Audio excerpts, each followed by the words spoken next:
were discussing about the vernalization, as I've told you about that, vernalization is ability of low temperature. Now, what is the condition for the vernalization to be acquired? For that, the four important categorization for the conditions is temperature, duration, oxygen, and water. Temperature is, as I've already told you, ability of low temperature. So the temperature has to be lower than the normal temperature. For that, it is 1 to 6 degree Celsius, and duration is, it is the vernalization is not a 1 day or 2 day process. It is a 1 month to 1.5 month it requires. And oxygen, if you talk about the oxygen, vernalization is purely based on the aerobic process, so it will be a work only in the presence of oxygen. And when we talk about the water, proper hydration is necessary for the vernalization. So these are the conditions which are associated with vernalization. Next is the importance of vernalization. Why do we want to do the vernalization? First one is the crop can be grown earlier. For example, the time requirement period can be reduced during because of the vernalization, and the yield of plant can be increased and resistant to fungal disease. And fourth one is wherever the plants cannot be grown in the particular region, in that region also vernalization can make the plants to grow. So these are the economical importance of the vernalization. Next, move on to the topic called senescence. Senescence is nothing but process of aging. Aging is a normal process for any living cells or living organisms. So senescence is the process of aging. If you take the senescence, we have four types of senescence. One is whole plant senescence, second one is shoot senescence, the third one is sequential senescence, and fourth one is leaf senescence. First, we'll talk about the whole plant senescence. So when we talk about the whole plant senescence, as you all know that monocarpic plants like bamboo, which will be grown completely into a normal adult, and after that it will not be able to process its function. The whole plant will be go for the age of processing. That we call it as whole plant senescence. Shoot senescence is nothing but particular shoot of the plant alone will go for the aging process. Example is ginger. Sequential senescence is the slowly the aging process will be happening. That we called it as sequential senescence. Example is mango. And the last one is leaf senescence. It means the leaf alone will go for the aging process and it will be fall on the particular season. Example is maple and mulberry.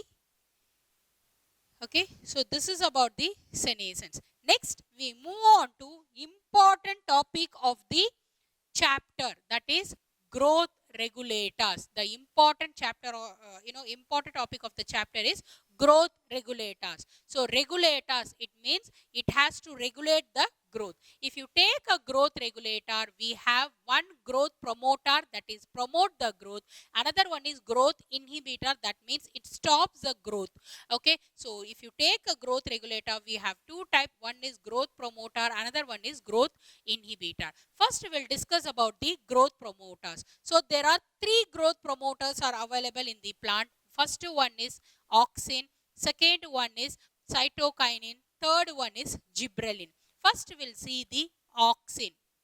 Auxin is derived from the chemical component of indole 3 acetic acid. Auxin is derived from the chemical component of indole 3 acetic acid.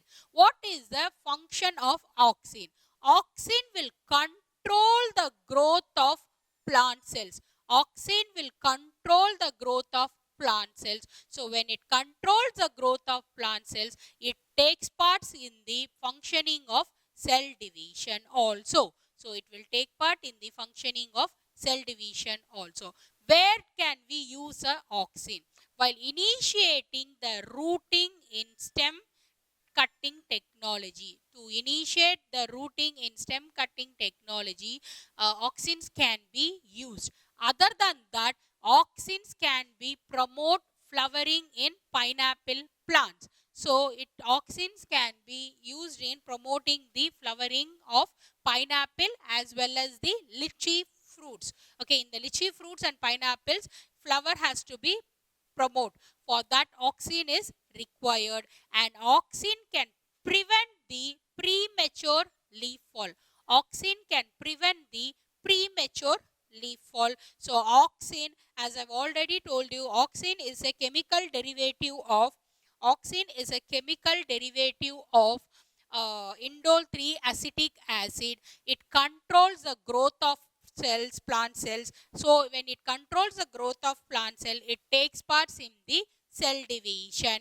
Okay, this is the functioning of auxin. And if you take the usage of auxin, it will initiate the rooting in stem cutting technology. Apart from that, it will promote the flowering in pineapple and lychee plants. Third usage is it prevents the premature leaf fall. Okay, next growth promoter is cytokinins. Okay, cytokinins. So cytokinin, where does the cytokinin takes part in the plant? Cytokinin takes part in the growth in lateral buds. In future, these lateral buds will be developed into branches. So cytokinin will takes part in growth of lateral buds. These lateral buds in future will converted into branches. Apart from that, cytokinin will also takes part in nutrient mobilization. So it has to mobilize the nutrient for the plant. It takes care of it. Okay. And what is the use of cytokinin? Cytokinin usage is it delay the leaf senescence. It means it will delay the process of leaf aging. So this is about the cytokinin. And the third one we move on to is gibberellin growth promoters. Gibberellin. There are different types of gibberellin. Among them is GA1, GA2 and GA3. And what is the function of gibberellin is it is elongation of internodes. Okay, and apart from that, GA3 is, that is gibberellin 3 is significantly important because it initiates synthesis of hydrolysis so that it can digest and mobilize the reserve food material. GA3 is significantly important than the GA1 and GA2 because it initiates the synthesis of hydrolysis to digest and mobilize the reserved food material. Okay, apart from that, gibberellin function is in increase in length of grape stalks. In the grape stalk, the length of grape stalks can be increased by gibberellin. Next is this gibberellin will improve the shape of the fruit. Example is apple. Apple obtain is the normal shape because of the gibberellin. Okay, and if you take the use, and gibberellin will delay the senescence, that is aging process. Okay, next one is GA3. I have already told you is significantly important. Apart from that, GA3 is used in brewing industry. Why do we use in brewing industry is for the malting process. So for the malting process in brewing industry, GA3 is used. Okay, so this is about the growth promoters. Next, we move on to growth inhibitors. There are only two types of growth inhibitor. On that, first and foremost important is abscisic acid. In short, you can write it as ASA. Okay, so abscisic acid is takes part in role in seed development and seed dormancy. So whenever the seed development or seed dormancy is required, this abscisic acid can be stimulated. And apart from that, for closing the initiation to closing of stomata, abscisic acid is required. Abscisic acid stimulates for the formation of abscission layer on the leaves and roots. Okay, abscisic acid stimulates to formation of abscission layer. Okay, so this is about the growth inhibitor, first growth inhibitor. And the second growth inhibitor is ethylene. Okay, ethylene is not naturally present in the plant, which we give it, uh, from the outside. So it takes part in horizontal growth of plant. So for the horizontal growth of plant, ethylene is required. Apart from that, swelling of axis, ethylene is required. Okay, and use is it breaks the seed and bud dormancy. Use is it breaks the seed and bud dormancy. So these are about the growth regulators. I'll repeat, there are two types of growth regulator. One is growth promoter, second one is growth inhibitor. Growth promoters are auxins, cytokinins and gibberellins. Okay, growth inhibitors are ethylene and abscisic acid. Okay, so this is about the growth regulators. Last part of the topic is we move on to plant movement. Plant movement. How does the plant movement takes place? So plant have the capacity to change their position in response to external or internal stimuli. That we called it as plant movement. So plant movement is nothing but plant have a capacity to change their position in response to external or internal stimuli.